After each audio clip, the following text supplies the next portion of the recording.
नमस्कार, मैं हूं आपके साथ उमा पाल और आप देख रहे हैं स्टार न्यूज प्लस। आइए अब रुक करते हैं आज की कुछ खास खबरों पर। तब तक बने रहिए मेरे साथ स्टार न्यूज प्लस पर और चैनल को लाइक और सब्सक्राइब करना ना भूलें। धन्यवाद।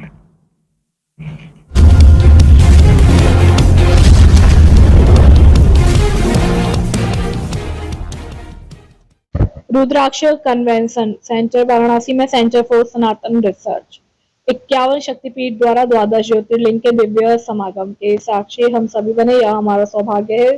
श्री रामगिरी शिवानी शक्तिपीठ से आए हुए महाराज जी ने कहा कि मैं सौभाग्यशाली हूँ कि इतने बड़े आयोजन का हिस्सा हूँ एवं कार्यक्रम के आयोजन रतन त्रिपाठी को बहुत बहुत आभार प्रकट करता हूँ कि वह इस तरह का आयोजन निरंतर करते आ रहे हैं और इस बार वाराणसी में हम सभी महाराजाओं और मठाधीशों को आमंत्रित किया। इसी तरह का आयोजन सभी सनातनियों के लिए और महाराज के लिए बहुत महत्वपूर्ण है।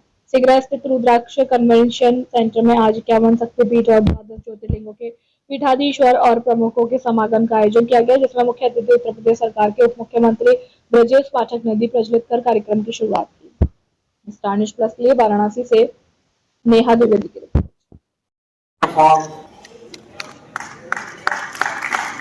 साथियों, हम सब जानते हैं कि काशी की यह पुण्य भूमि मानव जाति के पुरुषार्थ का मूल है, मुक्ति का केंद्र है।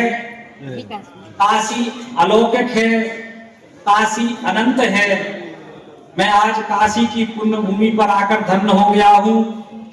इस पवित्र धरा को पुनः पुनः प्रणाम करता हूँ। सेंटर और सनातन रिसर्च के इस अलौकिक और अद्भुत आयोजन में मंच पर विराजमान परम पूज्य जात पात पूछे नहीं कोई, हरि को भजे तो हरि को होए। जो जात पात में भेदभाव करेगा वो कोई मतलब का नहीं रहेगा। नमस्कार, मैं नेहा द्विवेदी वाराणसी से इस वक्त मैं मौजूद हूँ श्री रामगिरी शिवानी शक्तिपीठ एवं फूलमती माता महाराज जी के यहाँ पे। ये लोग आए थे सेंटर फॉर रिसर्च सेंटर का, जो यहाँ पे शक्तिपीठ 51 शक्तिपीठ और द्वादश ज्योतिर्लिंगों का महासमागम हुआ है रुद्राक्ष कन्वेंशन सेंटर में। वहाँ सम्मिलित हुए हैं, सभी महाराजों को बुलाया गया था। वहाँ ये भी चित्रकूट से आए हैं चल के और ये भी उसमें सम्मिलित हुए हैं। आइए जानते हैं कि इन्हें कैसा लगा यहाँ पे आके और क्या सुनने को और क्या देखने को मिला। महाराज जी, आपका बहुत बहुत स्वागत है हमारे चैनल में। महाराज जी बताइए, आपको कैसा लगा यहाँ पे आके? हम लोगों को इतना अच्छा लगा, भगवान की कृपा से। हम लोग कभी सोचे भी नहीं थे कि इतनी अच्छी व्यवस्था यहाँ होगी। भगवान कामतानाथ जी की कृपा से, हमारे माता शिवानी की कृपा से हमें बहुत अच्छा लगा। अच्छी व्यवस्था रही और ये जो व्यवस्था कराए हैं उनकी बहुत बड़ी कृपा है उनके ऊपर। रोम रोम ये शक्तिपीठों की कृपा है कि उन लोगों को ये मौका दिया और ये इतनी मजबूती के साथ। अभी हमें लग रहा है कि अभी जब इतना मजबूत है तो ये आगे चल के कितना मजबूत ना होगा। भगवान की बहुत बड़ी कृपा है।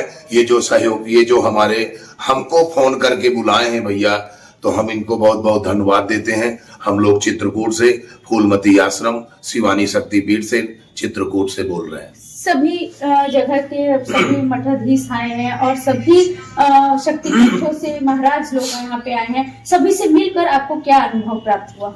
हमें ये लगा कि पूरा परिवार आज हमारा एकत्र हुआ है और सबसे बड़ी खुशी है कि हमें चित्रकूट वालों को जो हमें मिले हैं वो हमको गले लगाए हैं। सभी माताएं बहनें सभी आई हुई हैं और इस कार्यक्रम में हमें बहुत अच्छा लगा है।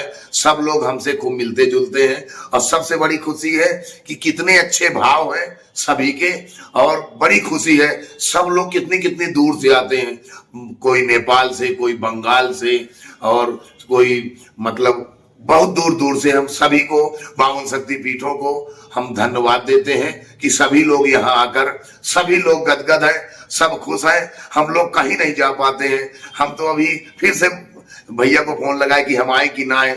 अभी भी कार्यक्रम चालू है, अब हम थोड़ा आ गए, हम कहाँ चलते हैं, स्नान बनाएंगे, इसलिए आ गए। हमें बहुत बहुत खुश है, अब बहुत खुशी है। इस तरह के कार्यक्रमों से क्या लगता है कि जो हिंदू जनमानस है वो जागेगा, और जिस तरह से मांग चल रही है सनातन को लेकर और भारत देश को हिंदू राष्ट्र घोषित करने का, इस तरह के कार्यक्रमों से क्या लगता है कि जरूर वो कार्य कामयाब हो पाएंगे?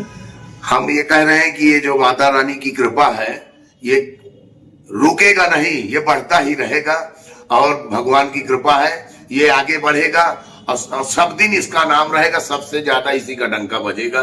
भगवान की, भोलेनाथ जी की अटूट कृपा है और ये सबसे आगे बढ़ेगा।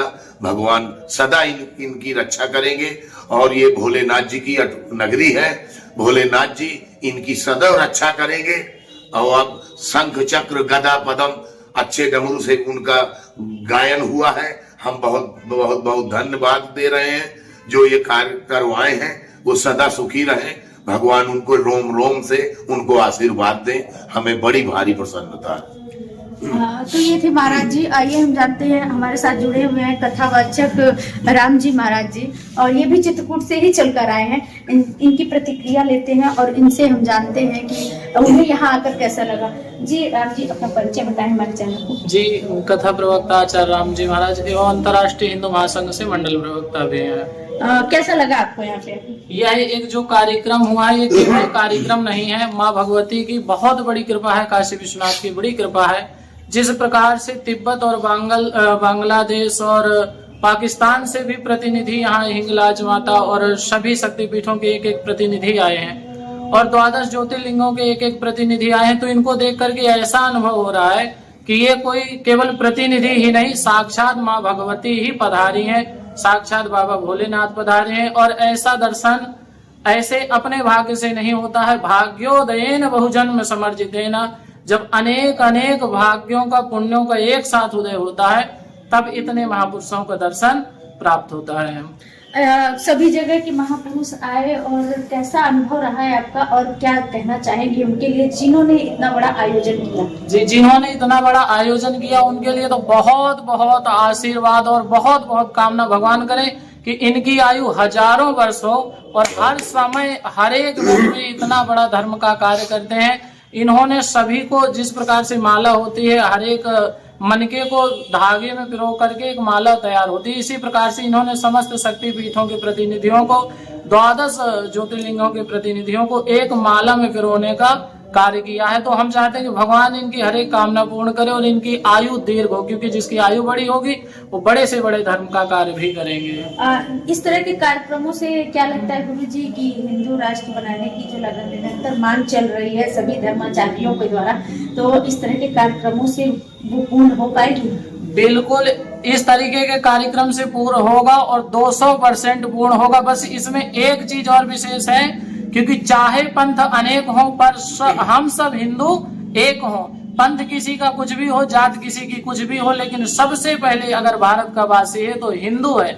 और इस तरीके के कार्यक्रम से समस्त हिंदू में एकता होती है, समस्त प्रतिनिधि पुजारियों में एकता होती है, और आगे चल के हिंदू राष्ट्र घोषित होने से कोई भी शक्ति, कोई भी व्यक्ति रोक नहीं सकता।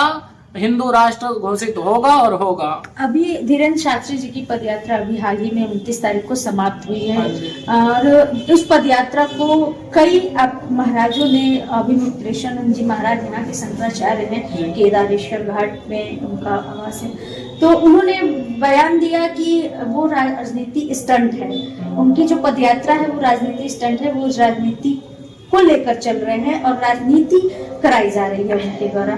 तो इससे आप क्या समझते हैं? देखिए, अभिमुक्तेश्वरानंद महाराज जी को बहुत बहुत प्रणाम करते हैं, बड़े पूजनीय है, परंतु एक निवेदन उनसे करना चाहता है। देखिए, अगर ये राजनीतिक स्टंट था तो आज तक किसी नेता ने क्यों नहीं किया?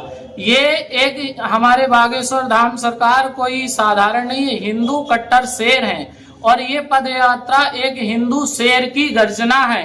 आगे चल के यही हिंदू राष्ट्र में परिवर्तित होगी, इसको कोई नहीं रोक सकता। अब भाई, जिसको बुरा लगता है, जो कुछ नहीं कर सकता, वो सिर्फ बोल सकता है, तो अपना अपना लोग अपने अपने मत से बोलते हैं। बाकी चाहिए तो ये कि चाहे कोई साधु संत हो, राजनेता हो, या कोई छोटा व्यक्ति हो या बड़ा व्यक्ति हो, उसको ये चाहिए कि हिंदू शब्द पे उसको एक होना चाहिए, ताकि दुनिया में कहीं भी भारत का नाम आए तो वहां पे हिंदू की एकता का प्रतीक सबसे पहले होना चाहिए, चाहे कोई कितना भी बड़ा नेता हो छोटा। और बागेश्वर महाराज जी की बात, जो सनातन पद यात्रा है उसमें किसी भी प्रकार का कोई भी राजनीतिक नहीं है, क्योंकि ना बागेश्वर सरकार की कोई पार्टी है, न वो किसी पार्टी विशेष के लिए कार्य करते हैं, वो सिर्फ राम के लिए कार्य करते हैं। और हम कहते हैं जो राम का नहीं वो किसी काम का नहीं, चाहे योगी हो, चाहे सन्यासी हो, चाहे नेता हो। जो शिव का नहीं वो शव का है, किसी का नहीं हो सकता। तो ये थे राम जी महाराज जी, और ये सब चित्रकूट से चलकर आए हैं सेंटर फॉर सनातन रिसर्च, जो कि रुद्राक्ष कन्वेंशन सेंटर में कार्यक्रम चल रहा है, उसी में सम्मिलित हुए। इन्होंने कहा है कि जो राम का नहीं वो किसी का नहीं, और बागेश्वर धाम की जो पदयात्रा थी उन्होंने महान बताया है। और इस तरह के कार्य समाज में होते रहने चाहिए, जिससे हमारा राष्ट्र हिंदू राष्ट्र जल्द से जल्द घोषित हो सके। वाराणसी से नेहा द्विवेदी की रिपोर्ट।